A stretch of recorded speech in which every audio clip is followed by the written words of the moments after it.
Hola, ¿qué tal? Soy Alberto Sánchez y hoy les hablaré de la comunicación global, convergencia mediática y los grupos originarios de la Ciudad de México. ¿Por qué los pueblos originarios están poco visibilizados en el mundo completamente conectado que es ahora? Para empezar, la comunicación global examina las distintas maneras en que la comunicación se ha desarrollado en los últimos tiempos, dando como resultado un campo radical de comunicación, donde las distancias y los tiempos se han acortado, dando pie a una sensación de unidad. Estamos a un solo clic de comunicarnos con alguien en otro país o continente. En solo segundos podemos enterarnos de las noticias más actuales de nuestra propia colonia y del mundo entero. Al mismo tiempo, esto se ha llevado a cabo antes en los procesos de intercambio económico, turístico y de variados campos, donde los países, en un largo proceso histórico, se han reconocido estimulando la importancia de abrir las puertas a las diversas formas actualizadas de negocio con sus distintos pares en todos los continentes. Esto es la llamada globalización, que asimismo conlleva algunos riesgos como la pasada crisis de COVID-19 que se dispersó en todo el mundo derivados de sus interconexiones humanas. Por otro lado, la convergencia mediática es aquel punto donde los medios de comunicación o de entretenimiento se unen, creando una especie de subcultura con un tema propio, como por ejemplo los videojuegos, que se transforman en series de Netflix, tipo The Last of Us, la serie de Star Wars con su universo ampliado, o el universo Marvel, de tira cómica a saga de películas, donde todas las anteriores incluso han influenciado la cultura popular occidental en su lenguaje, comportamientos, recuerdos y el imaginario colectivo.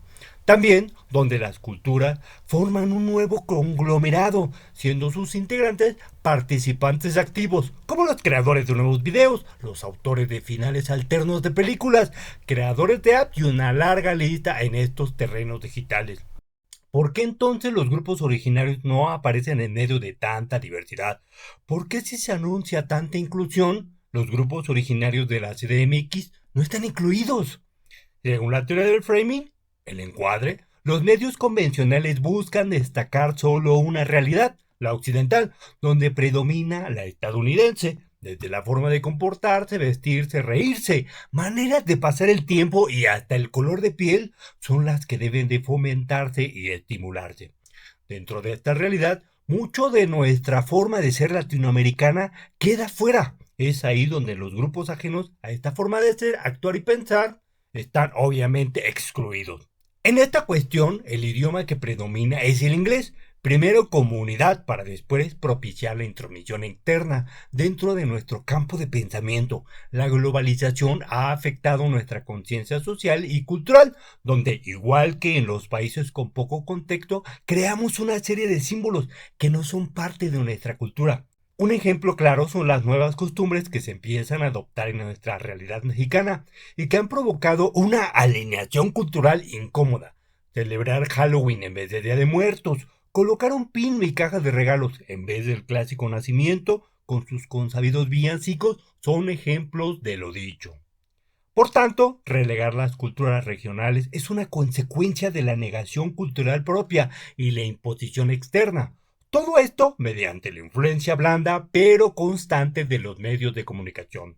En el imaginario colectivo de los consumidores pasivos de la cultura supremacista occidental se implanta la idea de que, al igual que los productos que ve, se es parte de una cultura ajena. Hay un blanqueamiento mental como consecuencia de esta invasión cultural. ¿Cómo contrarrestar algo que inunda y arrasa ideológicamente a la generación que cree que es más inteligente que sus predecesores? Las distintas maneras de hacerlo son parecidas a una guerra de guerrillas mediática mediante la resistencia cultural propia, el reconocimiento de la cultura de donde se proviene y el reajuste de los sistemas encaminados a la exposición de los grupos originarios, más cercanos a nosotros que a la visión occidental moderna. Dentro de esta isla de resistencia se encuentra, como un ejemplo, Totalor Radio, de manera digital por ahora, diseñada para abarcar ese espectro que de otra manera sería difícil exponer mediáticamente. Creada para dar vida a los grupos originarios de la Ciudad de México, rompe con las ataduras de pensamiento a los que, por años, se han sometido los medios de este país, visibilizando aquellas culturas cercanas a nosotros en distancia, pero alejadas en exposición mediática. En consecuencia, A pesar de la invasión cultural que trata de someter nuestro pensamiento y estilo de vida, todavía hay brotes de resistencia a los que no debemos dejar aislados, pues la sociedad en su conjunto es el resultado de la diversidad y no de la homogeneidad. La riqueza de una nación se mide no por su exclusión, sino por la suma de sus individuos. Gracias por ver el video.